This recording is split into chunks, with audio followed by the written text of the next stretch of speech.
Ada dua jenis harga di dunia ini. Satu yang namanya price taker, dua yang namanya price maker. Ada pengambil harga dan ikut pada harga yang telah diatur, dan ada pembuat harga. Pertanyaannya sekarang, harga minyak di dunia ini, di mana Indonesia adalah juga negara produsen dari minyak tersebut. Harga koper, tembaga, harga batu bara, di mana Indonesia adalah penghasil komoditas tersebut. Nilainya triliunan, bahkan ratusan triliunan per tahunnya nilai transaksinya. Lalu, apakah kita yang menentukan harga atau pasar? Siapa sih sebenarnya pasar itu? Siapakah price maker itu? Siapakah penentu harga itu? Jadi sendiri berdasarkan demand dan supply, atau ada yang mengatur dengan mengatasnamakan pasar dalam tanda petik? Adakah sebuah lembaga yang bermain? Adakah sebuah korporasi yang mengendalikan? Atau adakah sebuah negara sebenarnya yang mengaturnya? Siapa mereka? Bagaimana mengaturnya? Kenapa kita bangsa Indonesia bisa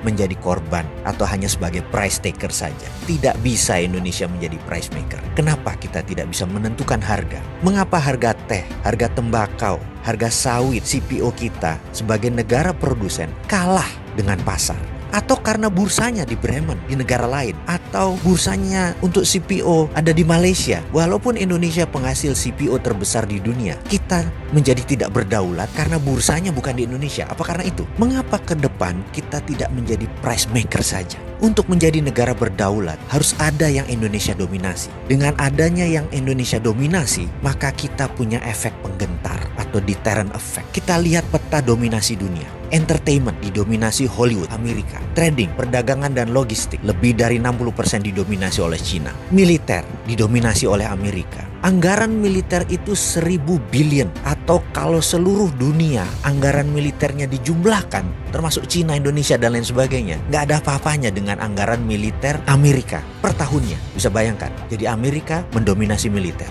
Teknologi informasi masih didominasi Amerika. Kosmetik kecantikan didominasi oleh Korea Selatan. Keuangan masih didominasi oleh Wall Street, Amerika. Minyak BBM, fisiknya mungkin di Timur Tengah, tapi Amerika masih mendominasi. Lalu, apa yang Indonesia bisa dominasi ke depan? Kita ini punya keunggulan geografi. Sumber mineral kita semua ada. Lahan yang subur, kita memiliki air. Lebih dari 95% wilayah Indonesia mengandung air, H2O. Matahari kita, lebih dari 99% wilayah Indonesia terpapar matahari. Pupuk dari barisan gunung vulkanik itu berjajar di 80% wilayah Indonesia. Dan kita memiliki jalur laut yang dilintasi kapal niaga, yang nilainya per tahunnya juga sangat besar. Lalu dengan kekuatan itu, apa yang kita bisa dominasi? Atau kita mulai dengan mendominasi bursa ikan. Kita ingin menentukan harga ikan dori, ikan tuna, dan lain sebagainya. Mengapa bursanya tidak di negara Indonesia, di negara archipelago ini? Kenapa kita nggak buat bursa ikan